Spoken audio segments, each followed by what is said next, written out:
Hello বন্ধুরা, আমি মাপ্পি। আমার নতুন একটি রান্নার ভিডিওতে তোমাদের সকলকে জানাই স্বাগত। আশা করি তোমরা সকলে খুব ভালো আছো আর আমিও খুব ভালো আছি। আজ আবার একটা ভিন্ন স্বাদের রেসিপি নিয়ে তোমাদের কাছে চলে এলাম। আজ করে দেখাবো ঘুগনি। এই ঘুগনি কিন্তু আমরা প্রত্যেকেই খেতে ভালোবাসি। ঘুগনি যেমন রুটি, লুচি, পরোটার সাথে ভালো লাগে, তেমনি কিন্তু ঘুগনি মুড়ি খেতেও কিন্তু অসাধারণ লাগে। আর এই ঘুগনি কিভাবেই তোমরা বাড়িতে অতি সহজে বানিয়ে নিতে পারবে, আর সেটাই তোমাদের সাথে শেয়ার করব। তাহলে চলো বন্ধুরা, আর কথা না বাড়িয়ে আজকের এই রেসিপিটা তোমাদের সাথে শেয়ার করে ফেলি। আজকে ঘুগনি বানানোর জন্য যে উপকরণগুলো লাগছে, চলো সেগুলো আগে তোমাদের দেখিয়ে দিই। দেখো, এখানে আমি মটর নিয়ে নিয়েছি, আর মটরগুলোকে আমি সারা রাত জলে ভিজিয়ে রেখেছিলাম। সারা রাত তোমরা জলে ভিজিয়ে রাখতে না পারলেও অন্তত কিন্তু 7 থেকে 8 ঘন্টা কিন্তু জলে ভিজিয়ে রাখতে হবে। এখানে দেখো আমি আলু কেটে নিয়েছি, আলুগুলোকে এরকম ছোটো ছোটো পিস করে কেটেছি। এখানে দুটো মাঝারি সাইজের পেঁয়াজকে আমি ঝিরিঝিরি করে কেটে রেখেছি। এখানে একটা বড় টমেটোকে কুচি কুচি করে রেখেছি। এখানে আছে কয়েকটা কাঁচা লঙ্কা।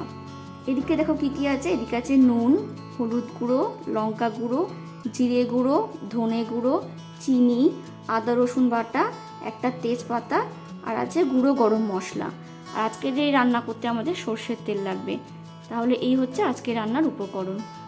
ঘুগনি করার জন্য প্রথমেই আমাদের যেটা করে নিতে হবে সেটা হচ্ছে মটরগুলোকে একটু সেদ্ধ করে নিতে হবে। তার জন্য আমি এখানে একটা প্রেসার কুকার নিয়ে নিয়েছি, আর তারপর এখানে সমস্ত ভিজিয়ে রাখা মটরগুলোকে আমি ঢেলে দিলাম। আর তারপর এর মধ্যে দিয়ে দেবো জল। আমি এখানে 3 কাপের মতো জল দিয়েছি। তার মধ্যে দিয়ে দেবো স্বাদ মতো নুন আর হাফ চামচের মতো হলুদ গুঁড়ো। তারপর একটা হাতার সাহায্যে সমস্ত কিছু জলের সাথে মিশিয়ে নিয়ে এর মধ্যে দিয়ে দিলাম কয়েকটা চেরা কাঁচা লঙ্কা। তারপর ঢাকনাটা বন্ধ করে দিয়ে আমি এখানে 4টে সিটি দিয়ে নেবো। তোমরা যদি মটর বেশি নরম খেতে পছন্দ করো তাহলে কিন্তু আরও একটা বা দুটো এক্সট্রা সিটি দিয়ে নিও। এটা তোমাদের একটু নিজেদের চেক করে নিতে হবে। আমার এখানে 4টে সিটি দেওয়া হয়ে গেছে। মটরটাকে এবার আমি নামিয়ে নিয়ে এবার গ্যাসের মধ্যে একটা কড়াই বসিয়ে দিলাম।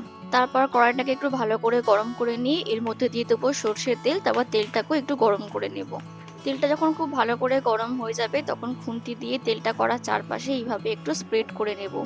এবার আমরা এখানে প্রথমে একটু আলুগুলোকে ভেজে নেব। তাই তেলের মধ্যে আমি কেটে রাখা আলুগুলোকে দিয়ে দিলাম, আর তার মধ্যে দিয়ে দিলাম স্বাদ মতো নুন আর সামান্য একটুখানি হলুদের গুঁড়ো। তারপর কয়েক মিনিট একটু নেড়ে চেড়ে আলুগুলোকে একটু লাল লাল করে ভেজে নেব। কিছুক্ষণ অন্তর অন্তর কিন্তু আলুগুলোকে একটু নেড়ে চেড়ে দিতে হবে, তা না হলে কিন্তু তলার আলুগুলো কড়াতে লেগে গিয়ে পুড়ে যাবে। এইভাবে আমি আরো কিছুক্ষণ একটু নেড়ে চেড়ে নিয়ে আলুগুলোকে একটু ভেজে নেব। আর দেখো, আলুগুলো কিন্তু আমি এর থেকে বেশি আর ভাজবো না। গায়ে জাস্ট একটা লালচে রং ধরা যখনই শুরু করবে তখনই এগুলো এবার আমি তেল থেকে ছেঁকে দিয়ে অন্য একটা পাত্রের মধ্যে তুলে রেখে দেব। সমস্ত আলুগুলো তেল থেকে তোলা হয়ে গেলে ওই আলু ভাজা তেলের মধ্যে আমি দিয়ে দিলাম একটা তেজপাতা। তারপর একটু নেড়ে চেড়ে তেজপাতাটাকে একটু ভেজে নেব। তারপর এর মধ্যে দিয়ে দেবো কুচি করে কেটে রাখা পেঁয়াজ। পেঁয়াজগুলো যাতে তাড়াতাড়ি নরম হয়ে যায় তার জন্য আমি এখানে দিলাম স্বাদ মতো নুন। তারপর মিডিয়াম ফ্লেমে পেঁয়াজগুলোকে একটু নরম করে ভেজে নেব। বেশি কড়কড়া করে কিন্তু ভাজবো না, তাহলে কিন্তু খেতে ভালো লাগবে না। জাস্ট পেঁয়াজগুলো একটু নরম হয়ে যাবে ভাজতে ভাজতে, সেই রকম ভাবে পেঁয়াজগুলোকে একটু ভেজে নিতে হবে।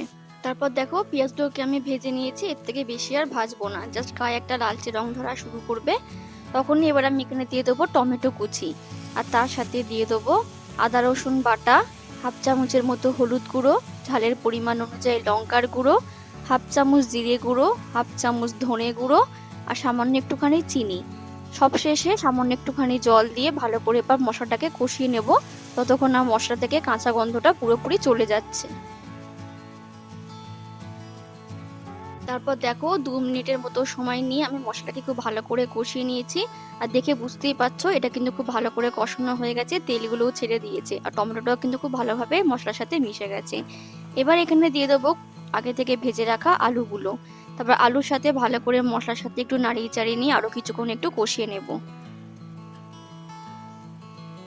ওইদিকে মশলার সাথে আলুটা কষানো হচ্ছে হোক, ততক্ষণ আমরা এবার এদিকে কুকার থেকে মটরগুলোকে ঢেলে নিই। আর চলো তোমাদের আমি দেখিয়ে দিই ঠিক কিভাবে মটরগুলোকে কত পরিমাণ সেদ্ধ করতে হবে। তোমরা দেখে বুঝতেই পারছো মটরগুলো কিন্তু প্রত্যেকটা গোটা গোটা রয়েছে, কিন্তু এরকম একটু চাপ দিলেই খুব সহজে মটরগুলো কিন্তু এরকম গলে যাবে। তাহলে চলো আবার আমরা রান্নায় ফিরে যাই। এদিকে দেখো, আমার কিন্তু মশলাটা খুব ভালো করে আলুর সাথে কষানো হয়ে গেছে। এবার আমি এখানে সেদ্ধ করে রাখা সমস্ত মটরটাকে ঢেলে দেবো, আর তারপর ভালো করে মশলার সাথে একটু মিশিয়ে নেব। তোমরা যদি ঘুগনি একটু ঝোল ঝোল খেতে পছন্দ করো তাহলে এখানে কিন্তু আরো জল দিয়ে দেবে, আর অবশ্যই সেটা গরম জল দেবে। আমি এখানে অল্প সামান্য একটু জল দিয়ে দিলাম, তারপর আবার ভালো করে সমস্ত কিছুর সঙ্গে মিশিয়ে নিয়ে ঢাকা দিয়ে 5 মিনিটের জন্য একটু হাই ফ্লেমে ফুটিয়ে নেব, যাতে মটরগুলোর মধ্যে খুব ভালোভাবে মশলাগুলো ঢুকে যেতে পারে। ফিরে এলাম 5 থেকে 7 মিনিট পর। এবার আমি ঢাকনাটা খুলে নিলাম, আর দেখো জলটা কিন্তু বেশ অনেকটাই কমে গেছে। এবার এখানে একটু নাড়িয়ে চাড়িয়ে নিয়ে ভালো করে এবার নুনটাকে একটু চেক করে নেব। যদি তোমাদের রান্নায় নুনের পরিমাণ কম লাগে তাহলে কিন্তু এখানে নুনটা অ্যাড করে দিয়ে খুব ভালো করে মিশিয়ে নেবে। আমার রান্নায় নুন ঠিকঠাকই ছিল, তাই আমি আর নুন দিলাম না। তবে আমি দিয়ে দিলাম সামান্য একটুখানি গুঁড়ো গরম মশলা। গরম মশলা দিয়ে সমস্ত ঘুগনির সাথে খুব ভালো করে মিশিয়ে নিয়ে ঢাকা দিয়ে মিডিয়াম ফ্লেমে আরও 1 মিনিটের মতো একটু ফুটিয়ে নেব। 1 মিনিট ফুটিয়ে নেওয়ার পর গ্যাসটাকে বন্ধ করে দিয়ে আমি 10 মিনিট স্ট্যান্ডিং টাইমে রেখে দিয়ে এবার আমি ঢাকনাটা খুলে নিয়েছি। আর এই হচ্ছে আমার আজকে রান্না করা ঘুগনির ফাইনাল লুক। এটা কিন্তু এবার পরিবেশনের জন্য একেবারে তৈরি। তাহলে চলো বন্ধুরা, তোমাদের আমি এই গরম গরম ঘুগনি পরিবেশন করে দেখাই। তাহলে বন্ধুরা, আমার কিন্তু আজকের এই তৈরি গরম গরম ঘুগনি আমি কিন্তু পরিবেশন করে দিচ্ছি। তোমরা দেখতেই পাচ্ছ মটরগুলো কিন্তু একদমই গলে যায়নি, বেশ গোটা গোটাই রয়েছে। এরকম ভাবে খেতে কিন্তু খুবই ভালো লাগে। আর পরিবেশন করার সময় কিন্তু আমি উপর দিয়ে একটুখানি পাতিলেবুর রস ছড়িয়ে দিলাম, তবে এটা কিন্তু সম্পূর্ণ অপশনাল।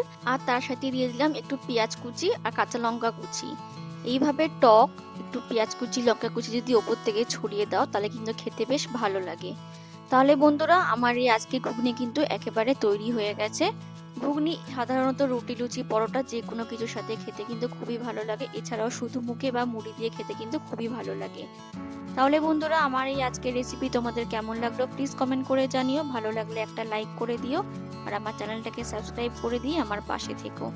দেখা হবে পরের অন্য কোনো একটা রান্নার ভিডিওতে। ততক্ষণের জন্য ভালো থেকো, সুস্থ থেকো এবং অবশ্যই সাবধানে থেকো। টাটা।